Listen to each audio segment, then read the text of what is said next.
Hello, welcome to another SonicLAB. Today I'm very pleased to say we've got finally the Minilogue XD. Now the Minilogue XD of course came out a little while back. They've been quite hard to come by, but finally we've got hold of one. Minilogue XD moves on from the Minilogue, which I reviewed some time back when it came out, which when it first came out it was a really groundbreaking instrument because it gave us true analog polyphonic instrument at quite an affordable price at 4 voices. There were some limitations, but it actually really held together well as an instrument, had a lot of great synthesis capabilities. In fact, I bought one and I used to use it, or do use it when I play live, which is very occasional. The Minilogue XD builds on that. It's a similar price point. I think it's about 80 to 100 pounds more expensive, but it's got quite a lot more to offer. The form factor is exactly the same. It's got the same curved metal panel, except it's black, and there's a few other changes besides. In fact, it borrows quite heavily from the Korg Prologue, which is a much larger instrument, comes in 8 and 16 voices, has a lot more going on in terms of sort of professional features. One of the big things that's different is it's got this new multi-engine, which is a digital oscillator. It's a little sort of code slot which you can load your own user models. In fact, you can already buy these for the Prologue and they will load into this as well, and it means that the total number of oscillators is 3. The first 2 are the regular analog ones and they're pretty much the same as far as I can tell, can't see any different. The multi-engine one though gives us this user slot, like I say, and then there's various other models in here plus noise as well. The other thing that we've got, which is actually really quite a big deal, is a much expanded effects engine, and you can see that here. We've got various different ensemble and modulation effects. We've got reverb, and there's some great big ambient reverbs as well as your regular types, and plus a whole different bunch of delays. You also might notice that this has the display's been updated. It's actually probably about twice the size. And the big news about those effects is they can all run simultaneously. So we have 3 effects engines that run simultaneously.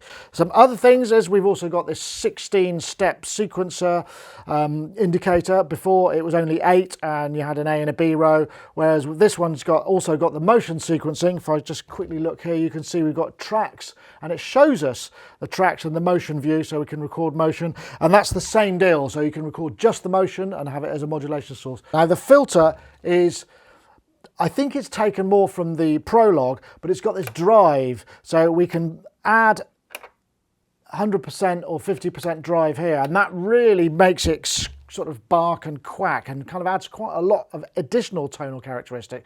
The connections, because we've got the stereo new DSP effects, we've got stereo output, so we've got a much broader capability, and those effects really do sort of add to the whole vibe. In fact, there's some great sounds in here and I'll get onto those later.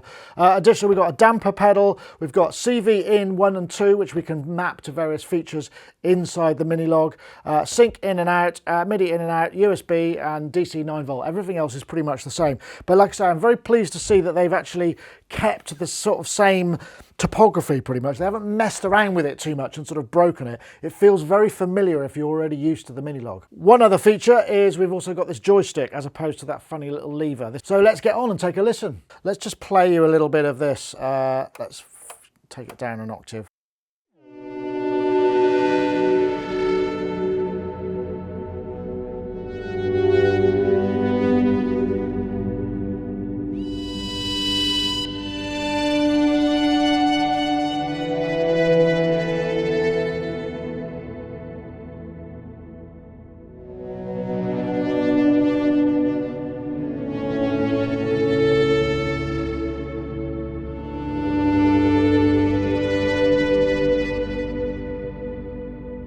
Oh, that's nice, isn't it? I mean, yeah, it's very ambient, very reverby, but it's kind of the thing I like, actually. So let's just say what's going on here. So I'll take the reverb off, take the mod effects off, take the delay off. So reverb is off. So now this is the sound we've got left. And I turn the other oscillators down. I'm modulating the shape of that digital oscillator sine 3, which has got loads of harmonics. So if I then turn the reverb on,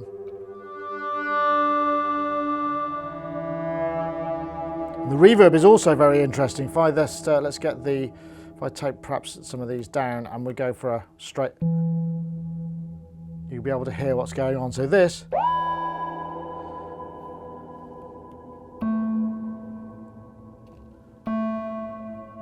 it's kind of the opposite of shimmer, it's going down instead of up. And it's actually,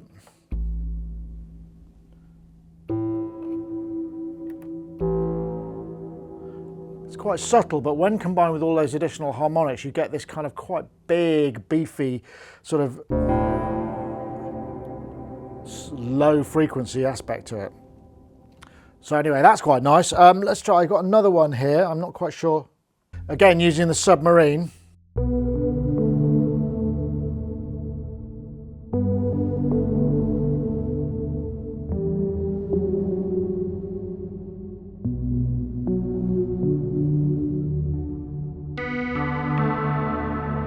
And you can hear that low harmonic coming in on the reverb, and it's just a really nice algorithm. And I'm sure it's been heard elsewhere, but I've never kind of experienced it in the same way as this. And it's nice to hear that there's an extreme, well, there are quite a few extreme algorithms in it, but the addition of those effects just gives us quite a lot of just lovely, lush, atmospheric, and it's right up my street, I have to say, and I'm very pleased to hear it. Okay, so let's take a look at this multi-engine, because this is kind of one of the newest features. What I'll probably do is maybe not go through every feature on this, because I've covered that in the Minilogue, and a lot of them are very identical. I suggest you check that review out. So the multi-engine has 3 banks. We've got a user bank, we've got the kind of Korg bank, and then we've got a noise bank. So each of these has a shape control and a different type within them. So decimation, peak, low, high, just for noise types. Then we've also got these additional waves by Korg, and these are really interesting digital waves. So we do very small movements, which this is modulatable actually. We get some very strong harmonic content, and there's a whole bunch of these in here that are obviously programmed by Korg.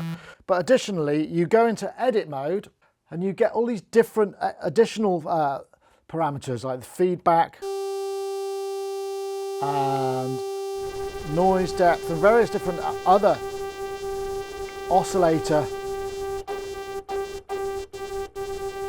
parameters. Now these aren't accessible via modulation or any of those things, but they are stored with the patch, so you've got some additional tweakability there. If we come back to the oscillator here, we now go into user mode. Now user mode comes with just one. There are 16 slots in the user mode, and they actually host these sort of custom DSP codes, which various developers are allowing you to download and purchase as separate entities at the moment. I actually downloaded a whole bunch of sounds which were ports of some mutable instrument oscillator types. They're more limited because there's not as much memory and DSP to work with as there are in the mutable instruments things, but it does allow us to dial through, so I can go through to, these are not very well described. It's quite easy to put them in. You just need a USB connection, you download the editor. This is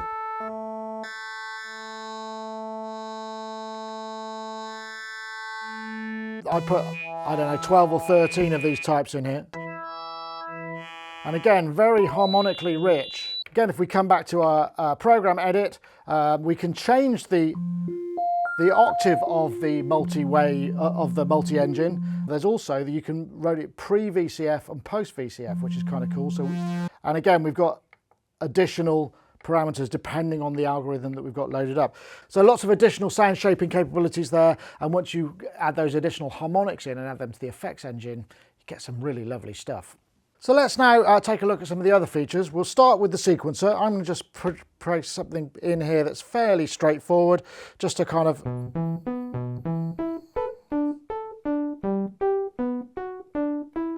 So now I've got...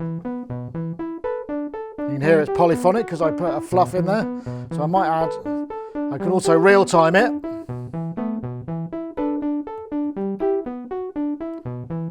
Right. Very straightforward. We can set the beat divisions, we can set all the swing. So we've got quite a lot of capabilities, and obviously each step here we can switch them on and off via the dedicated 16 buttons. But what I wanted to show you really was more to do with the effects. So if I play my sequence here,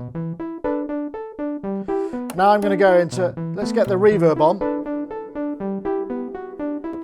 We've got smooth.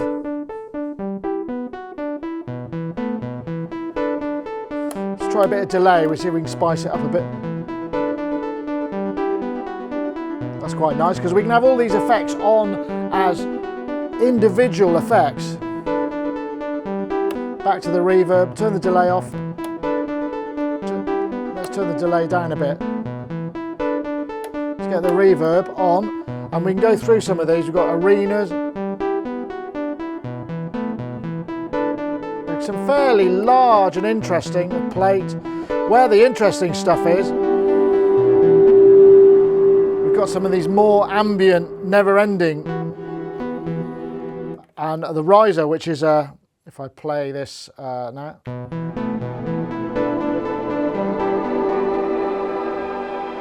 which is more of your shimmer. Nice to see that recognised on there. I know once it's been included as a preset, it's a bit like naming a style, isn't it? In an auto company, it sort of becomes something you wouldn't want to use anymore, which is a shame because I happen to like that. At least they didn't call it shimmer.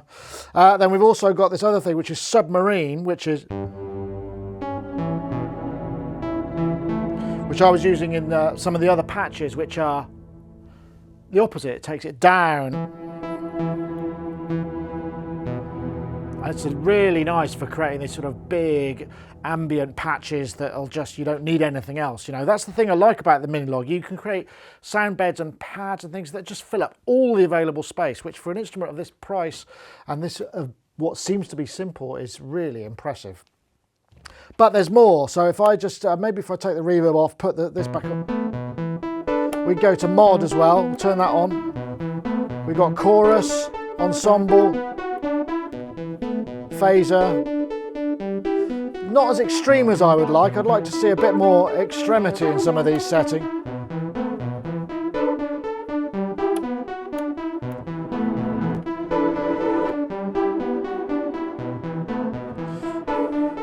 But you can hear that there's a lot of capability in there that's sort of part of the sound design process, and I think this is kind of quite a game changer for the Minilogue sort of engine.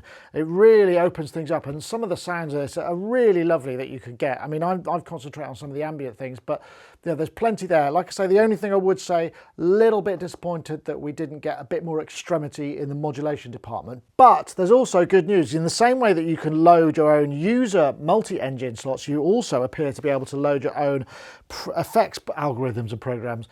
The bad news is you need to be able to program in C or C++ or whatever the SDK code. It's not a question of tweaking with an editor and saving them.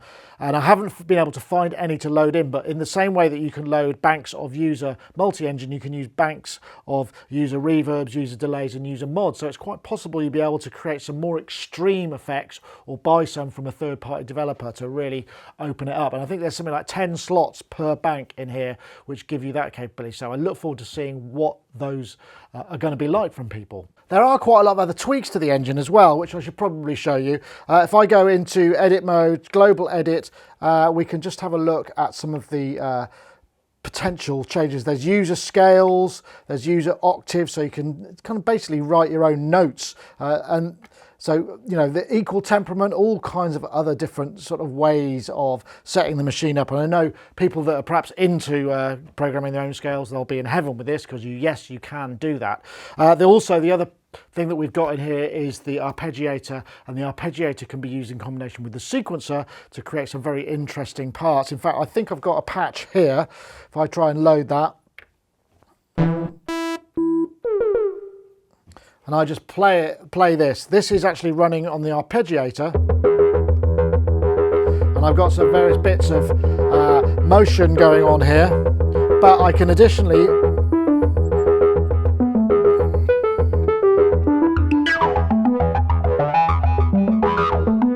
and this is using one of the inbuilt user multi-engines.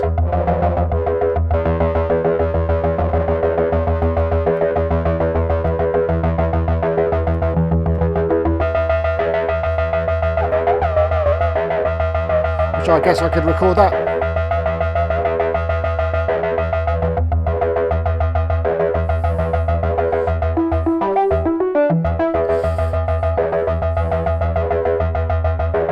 So it's very easy to get carried away with this. It's one of those synthesizers that come along once in a while that when you're trying to review it, every time you switch it on and start going, you think, oh goodness, I'm supposed to be recording something, aren't I? Not just noodling away.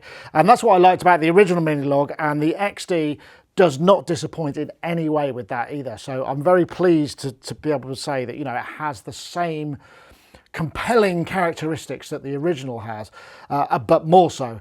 So what I'm going to do is I'm going to flip through a few presets, give you an idea of a sort of broader range of sounds that the XD has to offer. So perhaps the first thing to do is, does it do a 303? And I think the answer is kind of yes, if that's what you want.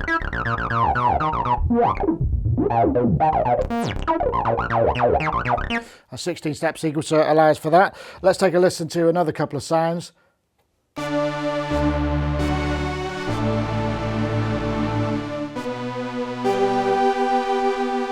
This is layering up the oscillators to give multi depth. Let's see, we use the sequencer on here, see what this one sounds like. This is using the unison mode. Interestingly, to try and get a mono sound is not the way you would think it would be, because if I go to an init patch here, and what I'm going to do is I'm going to change it to a chord mode and then just turn it into mono, and that gives me one oscillator, because sometimes unison is just a bit too many oscillators, whereas this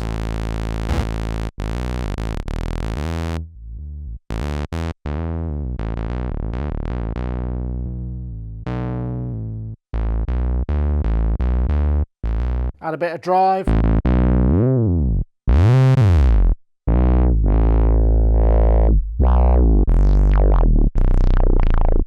So yeah, like the original Minilogue, it does do a nice sort of mono vibe, and you can stack up all those oscillators, which would be 3 times 4, so what's that, 12 oscillators potentially in there, which is should give you enough, eh? This guy just gives you a chord mode layered up. It's a nice little sequence in this.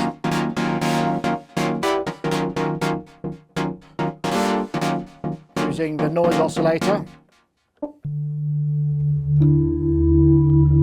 This one is called Petrichor, and it just demonstrates the lovely pad capabilities that this has, and the effects. And I have to say, this is where this really excels. Not that it's particularly weak in any other areas, it just sounds really lush to me.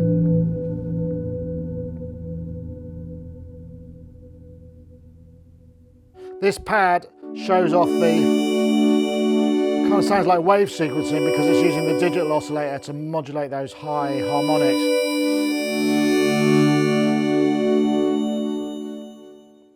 This is a bit of pulse width modulation with a bit of ring mod thrown in.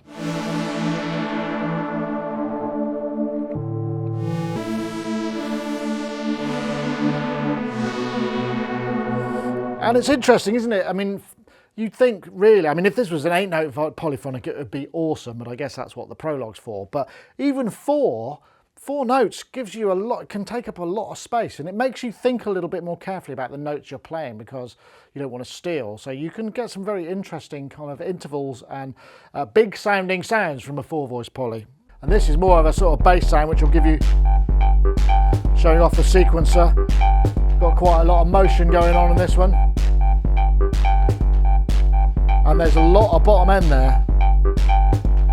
But again, it shows you kind of how broad a range you can use just without using motion control. Remember, motion control, we can record a load of animation in here and not record any notes, play the sequencer, and that can actually animate the sound as well. So it's a very powerful modulation tool. Of course, you've got to have a bit of dubstep, sort of FM style sounds. And that's using this Fat One oscillator.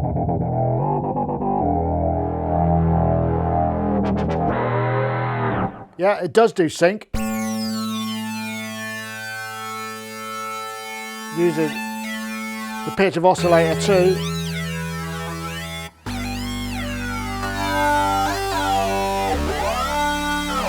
We drive that filter. Get some fairly extreme analog style sync. In fact, well, I guess it is analog sync because it's between the two VCOs rather than the multi-engine. Okay, so this is pretty cool. What I've got is the Pittsburgh Modular 3900 module here, and I'm going to patch that into the CV in 1 and 2 on here. So I've got a patch which is just a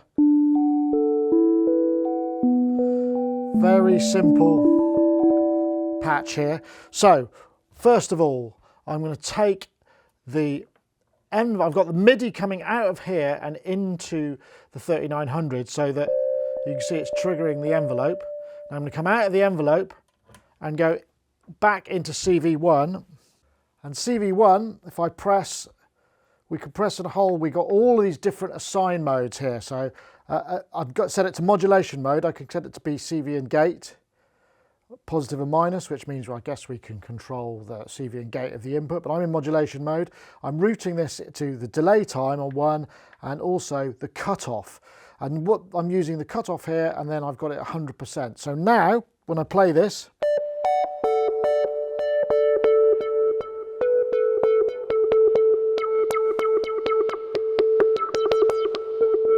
I've basically got a full ADSR envelope here, because you may have noticed that the filter envelope on this guy is only an attack decay, which actually in most cases is not so much of a problem, and you can get quite snappy, but it's quite nice to have that, and I have now got that because I'm using the envelope here.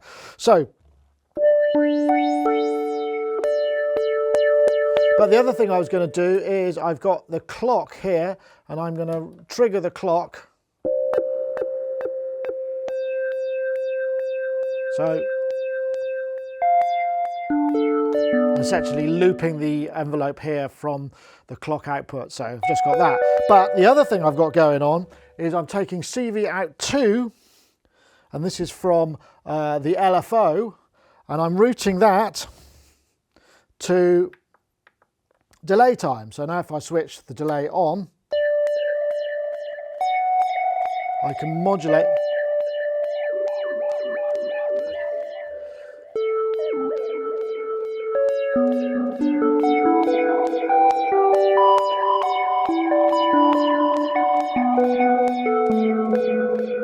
Now, if I come back here, you can see that if we just go through all the possible parameters that we can assign the CVs to, it's really quite dense actually, and it's much more than you can get to via any of the other routings. So we can affect the individual sustain and release, attack, you know, there's LFO speed, LFO intensity, the parameters.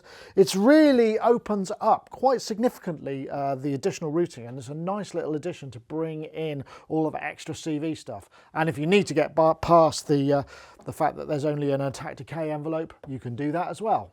So that's it. This is the Minilogue XD from Korg. I think it's really good. I really do, and I think the addition of those effects and this multi-engine and the extensibility that offers with this third-party code is actually really quite inspired. It takes the original Minilogue concept and doesn't mess it up. It just takes it even further, and the sounds this thing is capable of, even if it's only 4 voice, it really suits, it sort of speaks to me and my kind of creative sensibility. So once again, as I recommend the Minilogue, I now recommend the Minilogue XD. I think it's a cracking synthesizer, and all those extra features, I don't feel like any of them are off the mark. You know, it's like they've really hit everything bang on with this. So well done, Korg. I'm sure you're going to be hearing and seeing a lot of these things. The price is, I think it's $565, so it is more expensive than the original Minilogue, which you could still buy.